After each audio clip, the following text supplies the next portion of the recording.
Should James Gunn have been fired from Disney? We are going to break down all the information about this crazy story. This is the Nerdy News Rundown. Let's get you filled in. I feel like we should pour one out for James Gunn's career.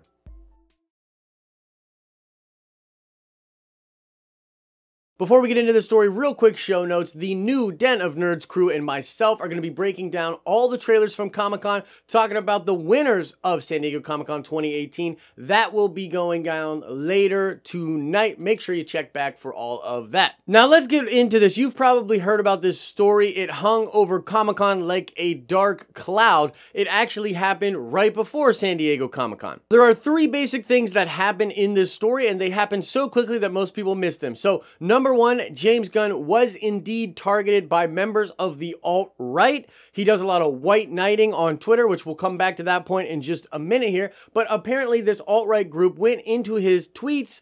They found a bunch of really disgusting tweets that were jokes. They put them all up there for everyone to see. The second thing that happened was absolute outrage. A lot of people on Twitter were like, whoa, this is absolutely disgusting. Strangely enough, the media actually did not cover this until later. We'll get to that in just a second as well. And the third thing that happened was Alan Horn announced on Twitter that Disney was ending their business relationship with James Gunn. Yeah, he got fired. He got fired hella quick, and it wasn't by Kevin Feige. It was by Alan Horn, who is in charge of all of the films that Disney makes. Now, let me get you up to speed on some really important points in this story before I go ahead and give my opinion on it. Number one, it is important to note that these tweets are almost 10 years old. Number two, it is important to note that James Gunn actually already apologized for these tweets. I believe it was around 2012. He actually apologized for the way he had acted prior, the edgy jokes and the nature that he had, and yeah, he already apologized for it. Number three, the media did not cover this as quickly as they probably should have. I think this had something to do with these attacks coming from the alt-right, but actually, unless I am mistaken, Alan Horn denouncing him and firing him actually happened before most major news outlets even covered this as a story. All right, so now let's get into my thoughts a little bit here. And if you're a big fan of me being on the fence, trying to see both sides and be completely fair, you're gonna like this. If you're not a fan of that, you're probably going to hate this. Here we go. So number one, Disney needs to protect itself as a brand. It makes absolute sense that they would make that call given the climate that is out there on social media right now and the nature of the tweets. I mean, I'm all for edgy boy humor, but even I, when I read these tweets, was like, this is some pretty foul, disgusting stuff. I really don't like it. And when you group all of them together, it makes a really strong case that the guy should not be involved, especially with a company like Disney. Point number two, and this is, of course, my opinion here, but I think James Gunn did this to himself. Not only is he ultimately responsible for what he puts out in a public forum,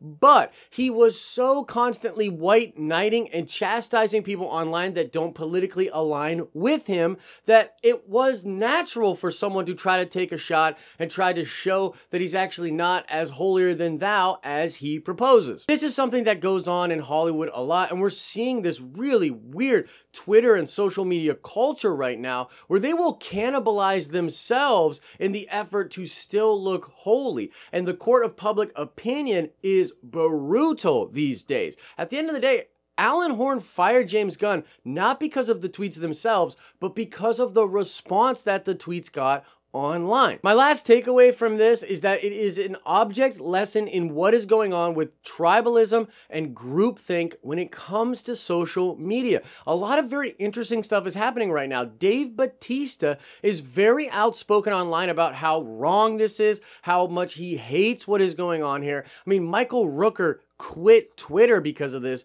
basically said this is absolutely absurd. The culture is ridiculous. And there are not a lot of other people coming to James Gunn's defense. Some people are, and some people are being like very vague about it. I mean, Zoe Saldana, her tweets are very cryptic and not specific at all, which I get. I mean, going back to my first point of my opinion here, Disney does need to cut ties. Like, it just makes sense given the climate out there. But it's weird because you see see all these people that have worked with James Gunn, known about James Gunn, and now they're not coming to his defense because they're afraid of the Twitter mafia. And so just to sum it up, the way that I see this going down, James Gunn made some really ridiculous tweets in the past, almost 10 years ago. He apologized for them, but then he got all holier than thou on the internet, started white knighting to the point that people on the conservative side of things went after his dirty laundry, put it out there, and then his own side turned against him